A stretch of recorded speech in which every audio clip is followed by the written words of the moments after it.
ضرورت ہوتی تو اللہ کے نبی کے گھر میں تو عورتیں بھی موجود تھیں، اللہ کے نبی کے گھر میں اللہ کے نبی کی بیٹیاں بھی موجود تھیں، غلام بھی موجود تھے، سب کو کہہ سکتے تھے کہ ان کو سنبھال لیا جائے، لیکن آپ نے خوشی سے یہ کام کیا۔ اس کا مطلب یہ ہے کہ بوقت ضرورت نہیں، کبھی بھی اپنی بچے بچیوں کو آپ اٹھا کر کے نماز پڑھیں گے تو اس سے نماز باطل نہیں ہوں گی۔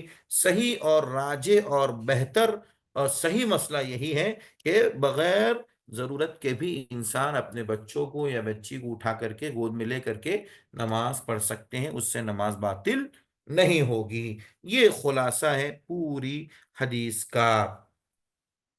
اسی سے ایک مسئلہ یہ بھی معلوم ہوا، اس حدیث سے ایک مسئلہ یہ بھی معلوم ہوا کہ چھوٹے بچوں کو جو کم عمر ہوتے ہیں ان کو مسجد میں آنے سے نہ روکا جائے۔ امامہ بنت زینب مسجد میں آئی تو اللہ کے نبی نے ان کو اٹھایا اور اپنے کندھے پر لے کر کے آپ نے نماز پڑھی۔ اس کا مطلب یہ ہوا کہ اگر کم عمر بچہ ہے تو بھی انہیں مسجد میں آنے دیا جائے، انہیں نہ روکا جائے، بشرطے کہ دیگر نمازی حضرات کو پریشانی نہ ہو۔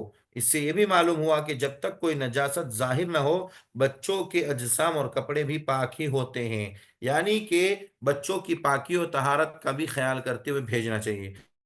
ہاں آج کل تو ماشاءاللہ پاکی کے لیے ڈائپر وغیرہ بہت کچھ موجود ہیں، ان سب کی پابندی کے ساتھ اگر بھیجا جائے، کپڑے بھی صاف ہو جسم بھی صاف ہو، تو اس میں کوئی حرج نہیں ہے بھیجنے میں۔ تو اس حدیث سے یہ چند مسائل معلوم ہوتے ہیں، ان کا خیال کرتے ہوئے ہمیں اپنے بچوں کے ساتھ معاملہ کرنا چاہیے۔ اللہ تعالیٰ سے دعا ہے اللہ ہم سب کو عمل کی توفیق عطا فرمائے۔